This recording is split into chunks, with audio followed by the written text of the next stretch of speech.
दोस्तों नमस्कार, मैं हूं राहुल शर्मा और आप देख रहे हैं राहुल शर्मा शो। तो चलिए बढ़ाते हैं चारित्र्य को आगे।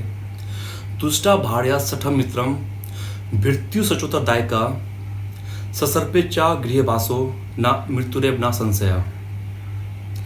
इस श्लोक में चाणक्य कहते हैं कि जिस घर में दुष्ट स्त्री निवास करती हो, धोखेबाज मित्र हो, बदजुबान नौकर हो और सर्प निवास करता हो, उस घर को त्याग देना चाहिए, क्योंकि उस घर में रहने से गृहस्वामी की मृत्यु निश्चित है। इसमें कोई संशय नहीं है, कोई आश्चर्य नहीं है। क्योंकि जिस घर में दुष्ट स्त्री होगी, पतित होगी, उससे तो उसके पति का जीवन पहले ही नरक बन चुका है ना। उसके पहले ही उसका जीवन नरक बन चुका है और उसके लज्जा के बोझ से वो एक दिन मर जाएगा, मृतक के समान हो जाएगा वो। और सदैव यह डर भी बना रहता है कि कहीं उसकी स्त्री स्वार्थ में उसे विष न दे दे, क्योंकि ऐसी स्त्री का कोई पतिव्रत धर्म नहीं होता है और वो आपको विष भी दे सकती है अपने अयासी करने के लिए।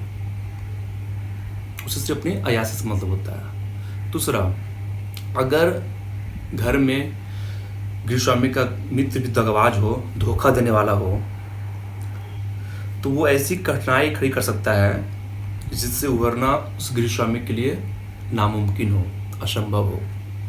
तीसरा, अगर घर में बदजुबान नौकर हो, बात बात पर झगड़ा करता है, पलट कर तीखा जवाब दे आपको, तो आप समझ लीजिएगा कि जो नौकर है आपके घर के हर भेद को जान लिया है। और जो इंसान आपके घर के भेद को जान लेता है, वो वैसे ही आपके घर को विनाश कर सकता है, जैसे विभीषण ने रावण का किया था, घर का भेद बताकर। तभी तुम्हारा बनाना घर का भेदी लंका ढाए। चौथा, अगर उस घर में सर्प का निवास हो, तो ये गृहस्वामी को हमेशा ये भय सताता रहता है कि कहीं वो सर्प डस न ले, और इसी चिंता में वो चिंताग्रस्त आता है और एक दिन भय के मारे वो उसकी मृत्यु भी हो सकती है। आचार्य चाणक्य ने कहा है कि राजा और गृहस्वामी को हमेशा दुष्ट स्त्री, धोखेबाज मित्र,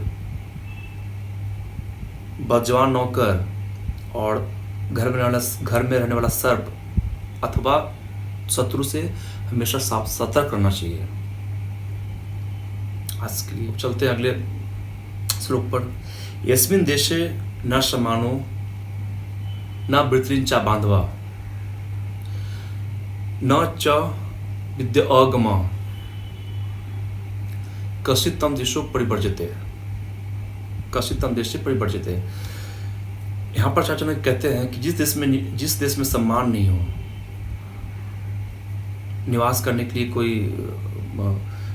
आजीविका का कोई साधन नहीं हो, बंधु बांधव अथवा परिवार नहीं हो, शिक्षा का कोई साधन नहीं हो, वहाँ निवास नहीं करना चाहिए। एक साधारण सी बात है कि इंसान वही निवास करना चाहता है जहाँ उसे सम्मान मिले, बंधु बांधव हो, परिवार हो, मित्रगण हो, जहाँ उसकी आजीविका के लिए सुलभ उपाय मौजूद हों, है ना। और जहाँ रहकर वो अपनी और स्वयं और अपने बच्चों की शिक्षा को शिक्षित कर सके, अपने बच्चों को शिक्षित कर सके, विद्या दिला सके।